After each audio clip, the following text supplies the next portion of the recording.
At Correct. lahat naman ng yan ay napupunta na dagdag na kita ng ating mga kababayan. Utang natin sa ating sarili. Tama po yan. Yes, sir. Ang problema, kamukha nung napapatunayan sa aming mga pagbubunggal nitong mga flood control. Mukhang yung mga ibang nauutang natin na ito nga ay naitatawid natin sa mga projects, lalo na yung flood control. Kahapon lang na naka-establish na kami ng dalawa na ghost projects. Gusto lamang sanang makitang reforma sa ano natin. Kaya ako po ganun na nagsimula ako sa paghingi noon. Gusto naming makita, sino-sino po ba yung mga makakapangyarihang mga tao na yun na sila lamang ang may karapatang bumulong para, ibahin mo yan. Bakit po sa Congress? Nagtagal po ako ron eh. Hindi na namin alam po. Sana ma'am, nandun ka pa. Huwag kang pumayag habang nag-uusap sila, nakabantay ka ron. Hindi nyo pwedeng gawin naman yan. Sobra naman yan. Parang ginagawa naman ninyo akong kengkoy dito. 3 tao lang kayo, iibahin ninyo, i-reconfigure nyo lahat ito. Kung pwede lang po, sana. Papwedehin natin. Hindi Sige po. pwedeng gano'n. Bakit di ba natin pwedeng gano'n? Nakabantay ka lang doon. Halimbawa, nag-bycam. Nakabantay ka sa bycam. Di ka naman magpa-participate pero tinitingnan mo sila. Maraming salamat, Chairman. Secretary, Boss, Recto. Magkano yung budget natin for 2026? Roughly 6.7 trillion. Ano po yung projected revenue po natin? Roughly 5 trillion. That's why you said we are expecting a deficit of 1.6 trillion pesos for More or less. next Cash year. deficit. Cash, yes. Gas. Yes. And that will mean 133 billion per month, 4.4 billion per day Yes. na uutangin natin, That is correct. or 185 million pesos per hour. That is correct. Nakakatakot, di ba? Totoo po yun. Pero sabi mo kanina, wag tayong magalala kasi alam nyo, nasa ano pa naman ito eh. Correct. Manageable, sabi mo For kanina. as long as we grow faster than the debt, if the economy grows faster than the debt, then we outgrow the debt and we pay down the debt. That is the problem. Ang masama, if the debt is growing faster than the economy. Yun nga eh. Yes, sir. At ano na yung outstanding debt natin sa ngayon? Roughly 17 trillion.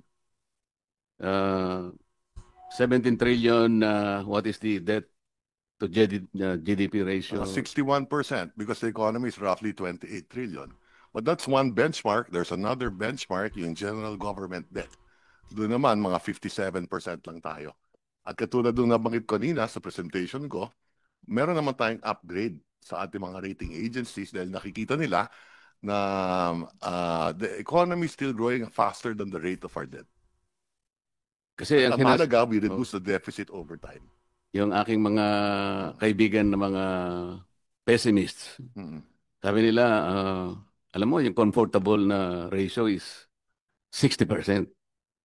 Ngayon, Tama po yun. Nung araw, na-breach mo na yung parang lumampas na tayo. Depende yan kung ano ang debt mo. Katulad nung nabanggit ko kanina, 70% of our debt is domestic. Hindi, 69% na sinabi mo kanina. 69, 70%. Roughly, Okay, 70%. Yes. Kasi tinatandaan ko lahat ng sinasabi mo. Tama po yan. Tama po yan. Ganito so, 69% ang domestic. Ang sabi mo kanina, pumayapa tayo because, ang domestic natin ay 69%. Correct. At lahat naman ng yan ay napupunta na dagdag na kita ng ating mga kababayan. Utang natin sa ating sarili. Tama po yan. Yes, sir. Yes, sir. Ang problema, kamukha nung napapatunayan sa aming mga pagbubunggal nitong mga flood control, mukhang yung mga ibang nauutang natin na ito nga ay naitatawid natin sa mga projects, lalo na yung flood control. Kahapon lang na naka-establish na kami ng dalawa na ghost projects. Ang totoo niyan, binubungkal namin, there are about 60 potential flood control projects na ghost. So, kasama dito ay itong 69% hindi bumabalik sa kita kasi puro ghost ang nangyayari. Ito yung nakakatakot, Secretary. I agree with you. At katulad nung nabanggit ko kanina, we have to grow faster than the debt. So halimbawa, kung yung flood control yan, nagastos ang tama yan, mahigit 200,000 trabaho na ibigay sa ating mga kababayan. At siguro yung ekonomiya natin hindi lang lumago ng 5.7% o 5.9% in the last 3 years on the average, kundi masigit pa. So, nakakalungkot talaga itong problema sa flood control. At siguro, meron din akong gustong, kung mamarapatin po ninyo, maybe I can show you one slide dahil baka makatulong sa ating committee. Maybe I can show the DPWH slide. Meron akong slide na nakita at tayo naman matagal na rin tayo sa Kongreso at sa Senado at siguro ito makakapagbigay ng konting kaalaman kung bakit siguro lumaki yung flood control projects. Can we flash the DPWH slide? Sana ito makatulong ito. Kung titignan ninyo itong slide na to. Condition of Philippine Road Network. Tignan nyo yung October to 16, 2024. Yung national road natin, kung titignan ninyo, total kilometers, Sa 35,000. flood control na lang kasi flood control lang sinasabi. Precisely my point. Tignan ninyo, national road, 99.1% tapos na. Tignan yung national bridges, 99.9% tapos na. So kung tapos na lahat ito, pero kita mo yung local roads, yan ang may malaking problema. So nangyari, linipat, kasi gawa na yung mga national road, napunta sa flood control as part of the core mandate ng DPWH. Kaya kung akong tatanungin, kulang tayo sa classroom, kulang tayo sa hospital, kulang tayo sa local roads. So siguro, at siguro kulang na rin tayo sa national, baka kailangan dagdagan din natin yung national road. Pero wala akong nakikitang mga data tungkol sa flood control. Opo. Salamat po sa karagdagang karunungan, Secretary. Salamat. Babalikan po natin yan kasi Opo. pagdating na ng pagtatanong ko kay Secretary ng TBM, madadaanan natin yan. Opo. Yun pong 6.7 trillion na budget. Ilang porsyento po yun ng ating projected GDP? About 22.5%. Yeah. Roughly, thereabouts, no? Can I see it? Ito yung disbursement. 22%? 22%. Where is it? 21.5? This is the disbursement, 22%. Yeah. That's 22%. Yes. Yeah, the disbursement is 21.5. And what is our projected GDP? About 30 trillion. 30 30 trillion, more or less, yes. So we need to grow by how much in order to achieve this? If the deficit will grow by 5.5% this year and the economy grows by, in real terms, by 5.5%, then equal lang. But we need to overtake, That's correct. kasi dapat mas mabilis ang growth Correct. natin sa economy. Correct. So what should be the growth? So, Ideally. halimbawa, correct. So today, we expect the economy nominally to grow roughly about 7.5% to 8%, nominally including inflation, and the debt will increase by about 5.5%. Another way of looking at it, halimbawa, if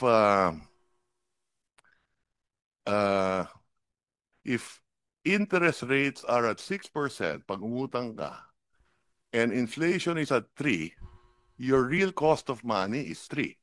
Yes. If the economy grows by 6%, panalo ka ng 3%. Kaya nga, yung 7.3 Yes. must be achieved na growth natin sa economy. Anything higher than the rate of debt, At the very least, It's positive. 7.5.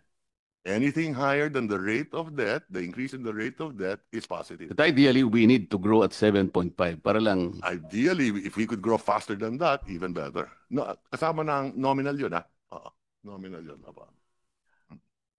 Yung collection effort natin sa tax, Secretary, Yes. Opo. comparable ba yun dun sa collection effort ng mga Asian countries? A very good Kasi question. baka yun ang dapat nating tingnan. That's correct. Very Diba? good question. Yes, we do have a slide on that. The average revenue to GDP ratio in ASEAN is 16.5%. So tayo, nandun tayo sa 16.5%. So Okay, lahat tayo. yung benchmark namin sa DOF.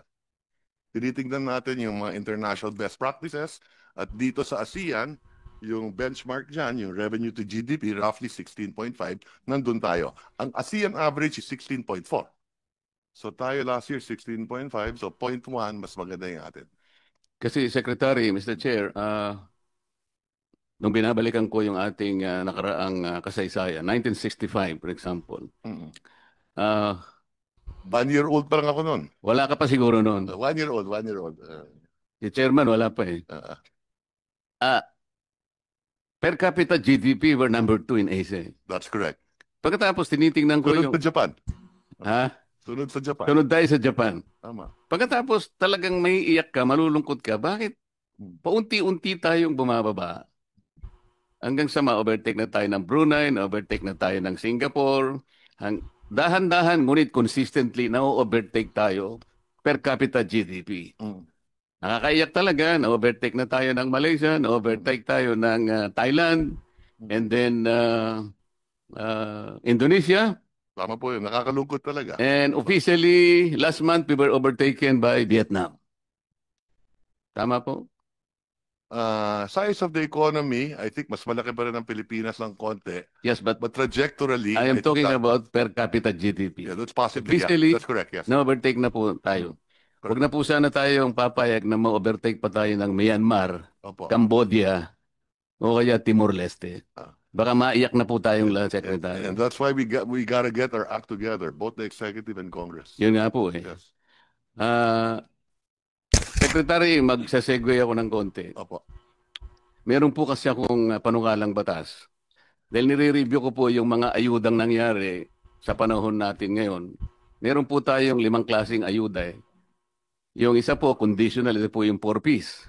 Yung iba po, walang guidelines, walang condition. Meron tayong MAIP, meron tayong AIX, meron tayong TUPAD, meron pang AKAP yata, ma'am. AKAP.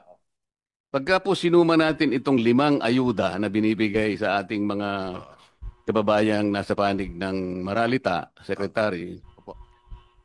Correct me if I'm wrong kung nagkamali ako ng pag-compute. Pero parang 194 billion pesos lahat eh. Tama po yan. Karamihan yan sa DSWD.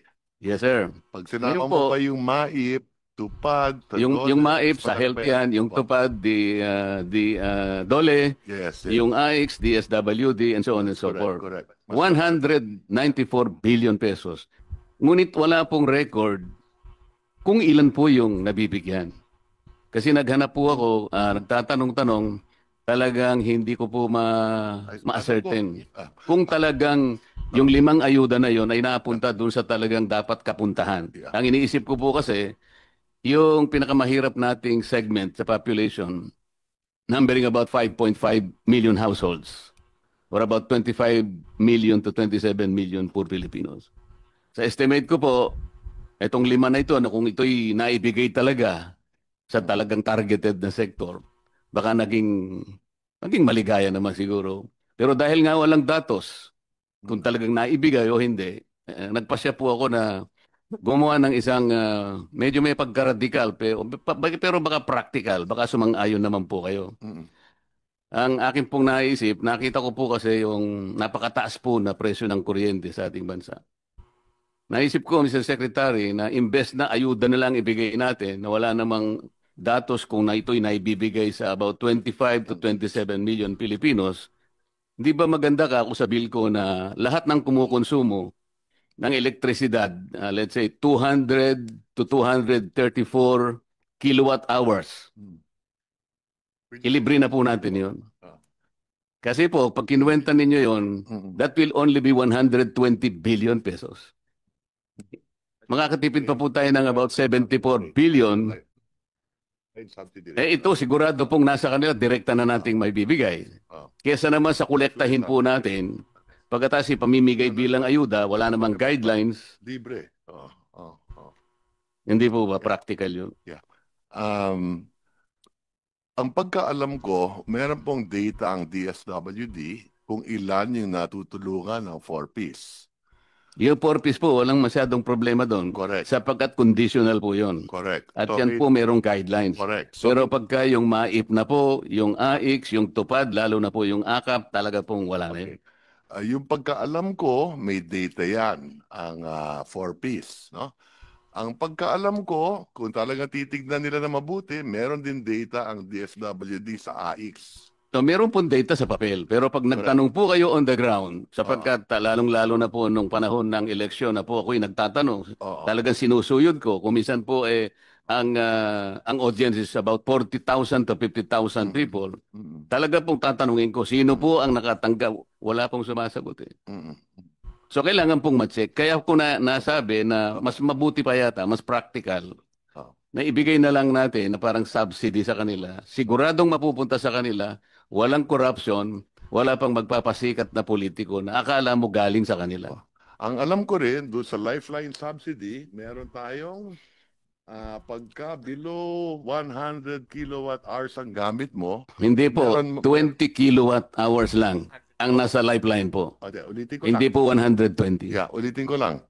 Pagka 71 to 100 kilowatt hours, may diskwento ng 20%.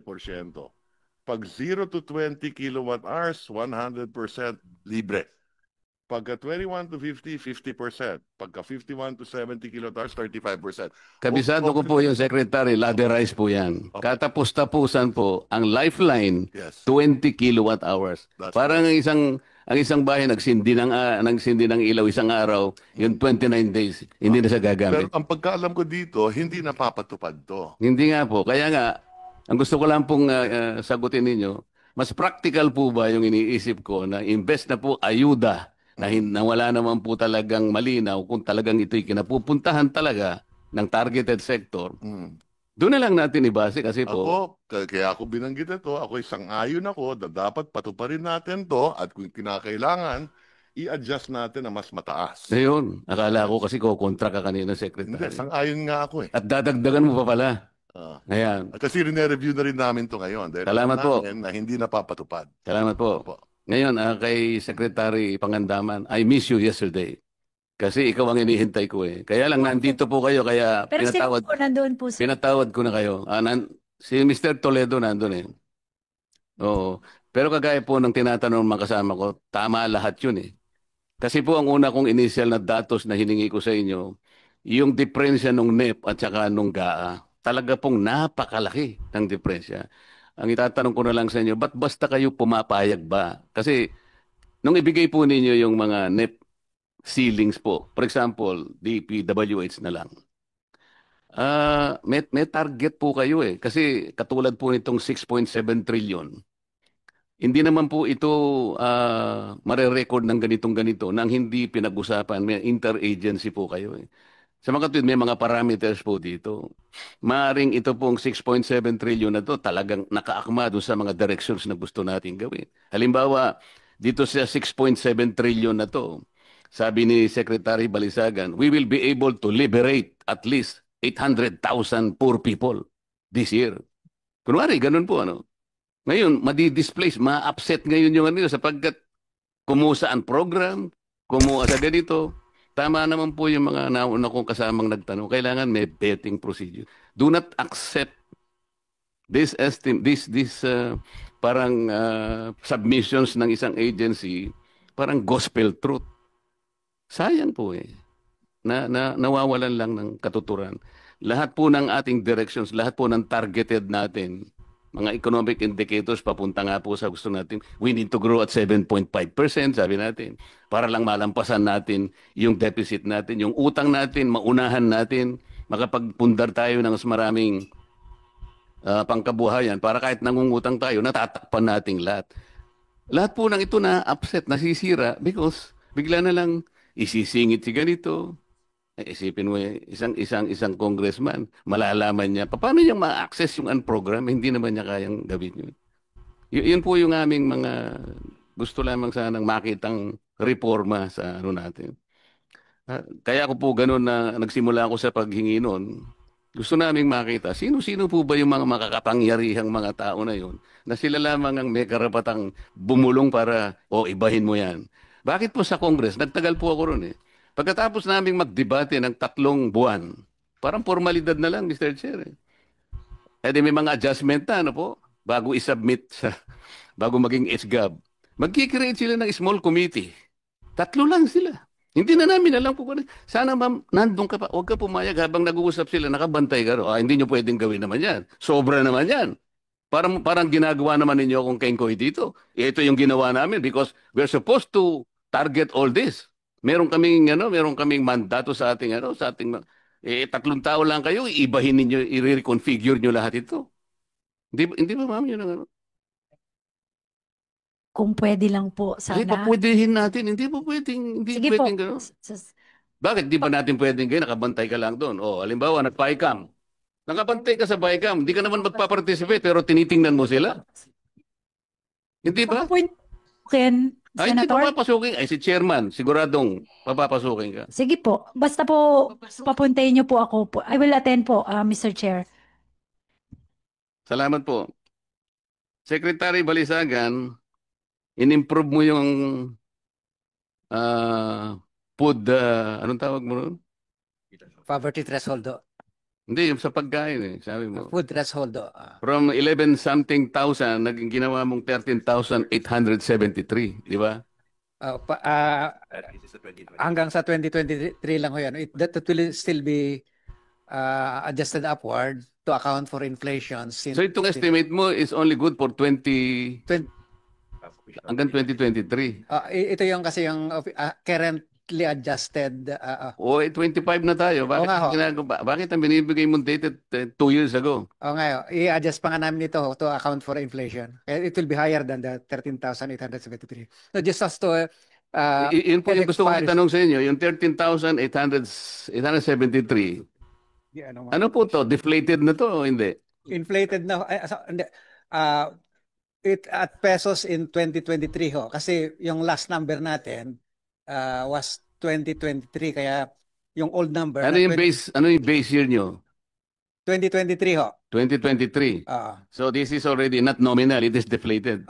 Well, yeah, that's why we want to adjust that for Yun nga, 2025. even if we hold this as correct, Yeah. bali 462 pesos per day.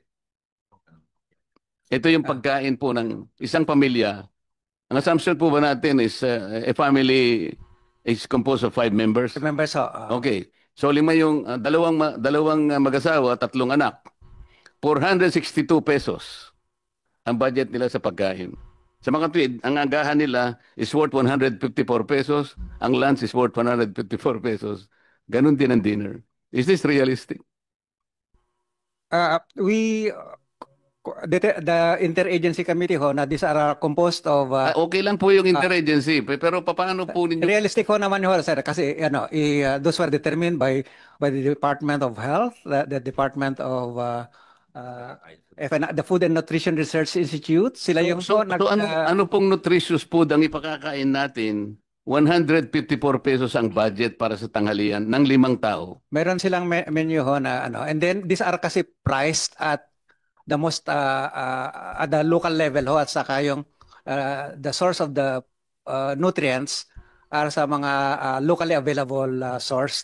So hindi yung binibili sa SMO or restaurants ho yung Ang assumption po kasi natin, accessible po yung sinasabi ninyo na combination Palagay po ba ninyo ganun kakadali yun? Kung halimbawa po ang nandito sa ating kapulungan ngayon, mga ina ng tahanan, baka magagalit po sila Ano po ba yung sinasabi ninyo? Sabi, 154 pesos, pakakainin ko yung pamilya ko. Saan ko kukunin ito?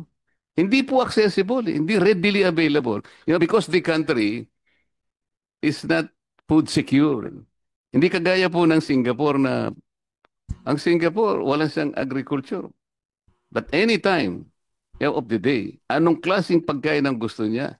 Anong lasa ang gusto niya? Ilang nutrients na available yun? That's the problem there. Yeah, ang purpose ko I mean, I'm only trying to tell you the real picture. I understand, Mr. Chair. Yeah. The purpose here kasi ho is not really to estimate a decent standard of living or which depends on, of course, the lifestyles and preferences of households.